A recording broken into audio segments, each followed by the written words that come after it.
Hello everyone, कैसे हैं आप सब और क्या हाल समाचार हैं आपके। आपने एक ब्रेकिंग न्यूज सुनी होगी, वॉरेन बफेट सर का कैश रिजर्व रिकॉर्ड लेवल पे आ गया और चारों तरफ हेडलाइन क्या, अब मार्केट गिरेगा, अब मार्केट गिरेगा, अब मार्केट गिरेगा। सारे ब्लॉग वाले, मीडिया पब्लिकेशन वाले ये लिखना शुरू कर दिए, बराबर। अब आपको हो गया पैनिक। तो आज की वीडियो डेडिकेशन है आपके लिए एक अलग अंदाज में। आप लोग क्या करते हो, हेडलाइन पढ़ते हो और हेडलाइन में फंस जाते हो, लेकिन जो रीड बिटवीन द लाइन है, एक्चुअली उसके अंदर का मतलब क्या है, वो आप लोग कभी नहीं समझ पाते। और स्पेशली जो मार्केट में 3 महीने, 6 महीने, 9 महीने में आए लोग हैं, वो और ज्यादा पैनिक में आ जाते हैं कि अरे बाबा ऐसा होने वाला है क्या। तो वो सही तरीके से खुल के ना ट्रेड कर पाते हैं, ना इन्वेस्ट कर पाते हैं, ना पैसा कमा पाते हैं। तो मेरी कोशिश रहेगी भाई वाली यही कि मैं एक नया नजरिया दूं, बशर्ते कि वीडियो को लास्ट तक देख पाओ, क्योंकि हर एक बात को सुनना और समझना जरूरी है। तो चलिए शुरू करते हैं। अगर पहली बार आए हैं तो चैनल को सब्सक्राइब करना बिल्कुल मत भूलिएगा, जिससे आप अपडेट ले सकें। और वहीं पर हमारा दूसरा चैनल है जहां पे 16 लाख लोग फॉलो करते हैं, मुकुल अग्रवाल का लिंक डिस्क्रिप्शन में, स्टॉक मार्केट का जरूर ज्वाइन करें। और यहाँ पे 799 का प्लान है प्रीमियम मेंबरशिप का, जहां अनलिमिटेड बेनिफिट मिलता है, तो आप ज्वाइन कर सकते हैं। तो हेडलाइन क्या है, वॉरेन बफेट सर की कंपनी बर्कशायर हैथवे के पास रखा कैश रिजर्व जून तिमाही में और बढ़ गया है। कंपनी के पास रखा कैश अब उनके कुल एसेट का करीब 25% हो गया है।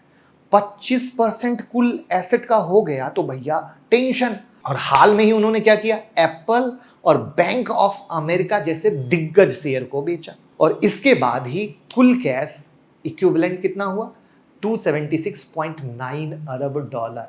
अब ये क्या बताने की कोशिश कर रहा है कि कहीं ना कहीं हो सकता है कि वो हाई वैल्यूएशन को देखकर इन्वेस्टमेंट करने से बच रहे हैं।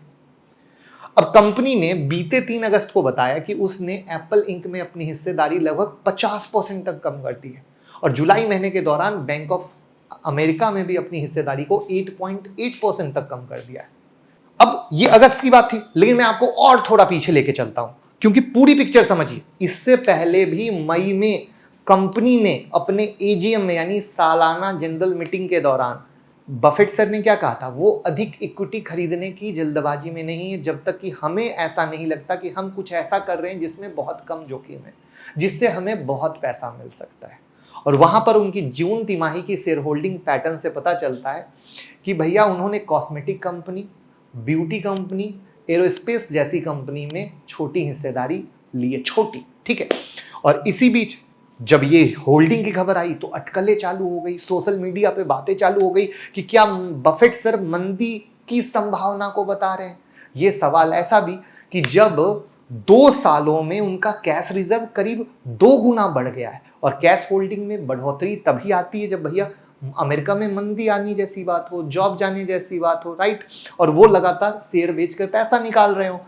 अब यहां पर एक चीज और हो सकता है कि नई सरकार वहां आने वाली है, कॉर्पोरेट टैक्स में बढ़त दिख सकती है ना, ऐसा भी तो हो सकता है, क्योंकि उनको ये लगता है कि मॉनेटरी पॉलिसी में भी कुछ बदलाव आ सकते हैं, टैक्स रेट में भी बदलाव आ सकते हैं, क्योंकि सरकार बदलने वाली है। अब समझना पूरी बात की समरी को।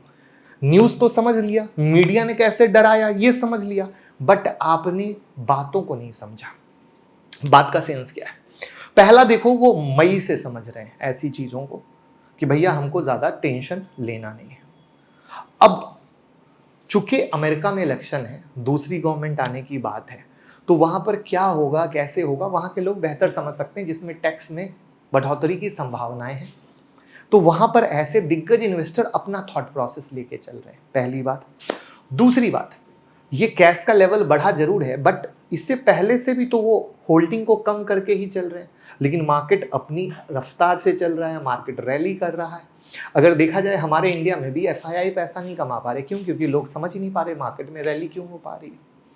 म्यूचुअल फंड हाउस 80-80 हजार करोड़ के कैश पे बैठे हैं, क्योंकि उनको भी लग रहा है गिरावट होगी, बट मार्केट तो बढ़ता जा रहा है, राइट।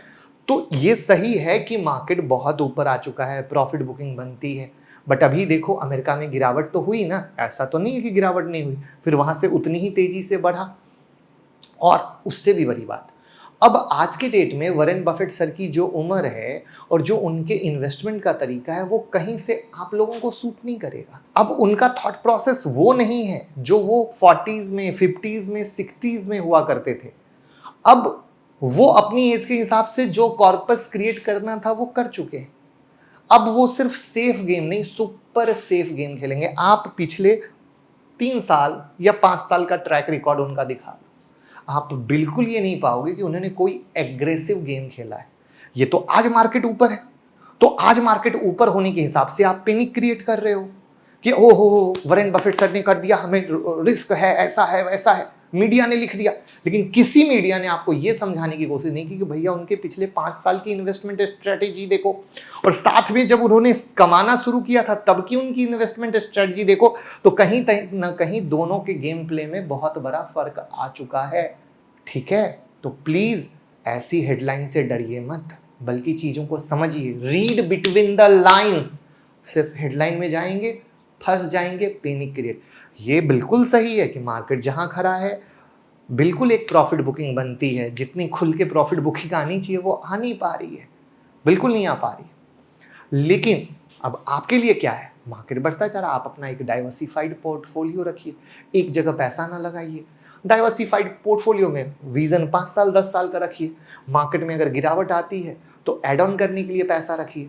कर्जा लेकर इन्वेस्ट मत कीजिए, कोई पैसा ऐसा जिसको शॉर्ट टर्म में जरूरी हो वो पैसा मत लगाइए, तो आप आराम से पैसा कमाएंगे। और बात सच्ची और अच्छी लगी हो तो वीडियो को शेयर कर दीजिएगा। Thank you so much.